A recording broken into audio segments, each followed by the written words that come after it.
जय हिंद दोस्तों। आज हम मुगल साम्राज्य के समय के प्रमुख युद्धों के बारे में पढ़ेंगे। हम उन्हीं युद्धों के बारे में पढ़ेंगे जो हमारे परीक्षाओं के लिए बहुत ही महत्वपूर्ण है। जैसे हमारे आगामी परीक्षा पेट है, पेट में एक न एक प्रश्न हमारे युद्ध से जरूर पूछा जा रहा है। अगली बार पूछा गया था तो इस बार भी पूछा जाएगा। हम उन्हीं युद्धों के बारे में आज चलिए चर्चा करते हैं कि वो युद्ध हमारे कौन थे जो मुगल साम्राज्य के समय लड़े गए, जो कि प्रमुख हैं। तो चलिए शुरू करते हैं। सबसे पहला युद्ध जो कि हमारा पानीपत का युद्ध है। पानीपत का युद्ध जो है वह 1526 में लड़ा गया था और यह इब्राहिम लोदी और बाबर के बीच में लड़ा गया था। पानीपत कहाँ पड़ता है, ध्यान दीजिएगा। पानीपत है हमारा हरियाणा में पड़ता है। कहाँ पर पड़ता है, हरियाणा में। यहीं पर पानीपत में 3 युद्ध हुए थे। कितने युद्ध हुए थे, 3 युद्ध हुए थे। पानीपत हरियाणा में पड़ता है। यह दिल्ली से कम 100 किलोमीटर दूर पे है। तो ध्यान दीजिएगा, पानीपत में सबसे पहला युद्ध मुगल सम्राट के बीच हुआ था, जो कि इब्राहिम लोदी था और बाबर के बीच। इब्राहिम लोदी कौन था? इब्राहिम लोदी जानते हैं? इब्राहिम लोदी लोदी वंश का अंतिम शासक था।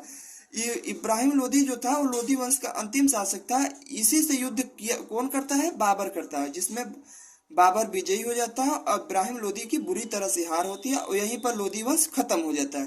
फिर हमारा आता है दूसरा दूसरा हमारा है खानवा का युद्ध। खानवा का युद्ध हमारा 1527 में लड़ा गया। ये खानवा कहाँ पड़ता है? खानवा हमारा पड़ता है राजस्थान में। जिसमें हम जिस जिसको जिसके बीच में लड़ा गया वह थे राणा सांगा और बाबर। राणा सांगा वह व्यक्ति थे जिसने ही बाबर को बुलाया था भारत में। राणा सांगा ने ही बाबर को भारत में बुलाया था इब्राहिम लोदी को खत्म करने की, लोदी वंश को खत्म करने।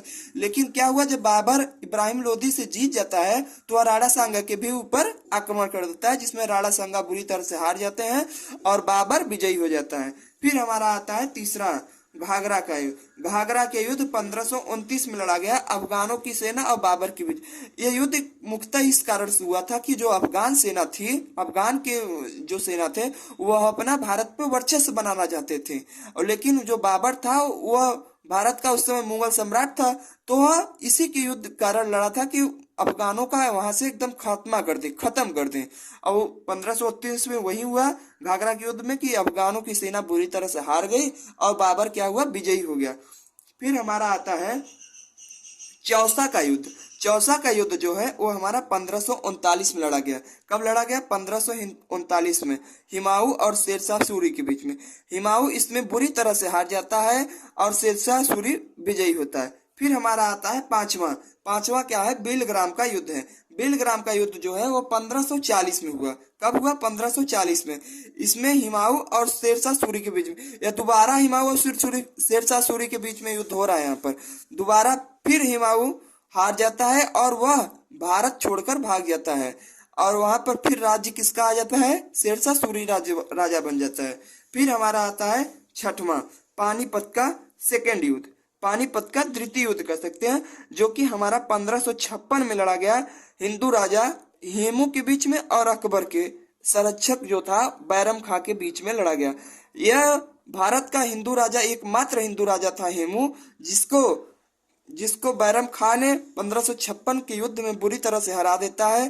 बैरम खां वह व्यक्ति है जो अकबर का संरक्षक था, या फिर कह सकते हैं सेनापति था।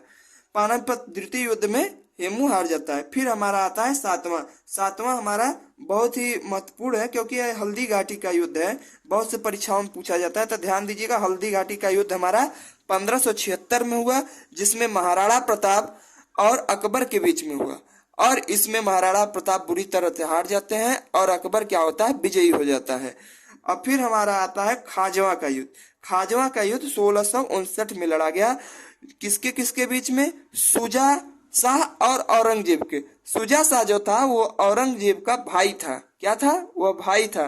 शुजा शाह और औरंगजेब बीच में यह अंतिम लड़ाई होती है राजा बनने के लिए। शुजा शाह इसमें खाजवा के युद्ध में बुरी तरह से हार जाता है और औरंगजेब यहीं पर दिल्ली का सल्तनत हो जाता है, दिल्ली का राजा बन जाता है।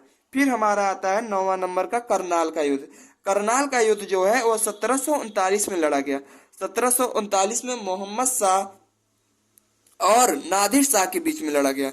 मोहम्मद शाह जो था वह मुगल शासक था। क्या था? ये मुगल शासक था। और नादिर शाह जो था यह ईरानी था। यह ईरान से आया था। इसका मुख्यतः उद्देश्य था भारत को लूटना। यह जब भारत पे आक्रमण करता है तो मोहम्मद शाह से और नादिर शाह से करनाल में युद्ध हो जाता है, और इस युद्ध में मोहम्मद शाह बुरी तरह से हार जाता है और नादिर शाह क्या होता है, विजयी होता है। जब नादिर शाह विजयी होता है तो वह वहां से जो मोहम्मद शाह जो था उसके राज्य से वह कोहनूर हीरा और मयूर सिंहासन को ईरान उठा ले जाता है। कहाँ उठा ले जाता है? ईरान। और यही महत्वपूर्ण है कि जब नादिर शाह आक्रमण किया था तो क्या क्या भारत से ले गया था। तो क्या ले गया था? एक कोहनूर हीरा ले गया था और एक ले गया था मयूर सिंहासन। फिर हमारा आता है 10वां पानीपत का तीसरा युद्ध, जो कि 1761 में लड़ा गया था।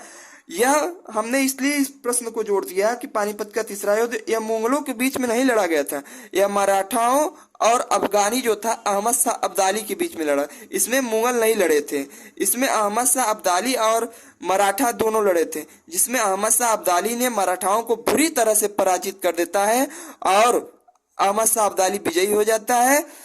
फिर इसी तरह मराठा का जो उत्कर्ष था वो यहीं पर खत्म हो जाता है। धन्यवाद दोस्तों। ऐसे ही तमाम वीडियो देखने के लिए परीक्षा पूर्व से देखते रहिए।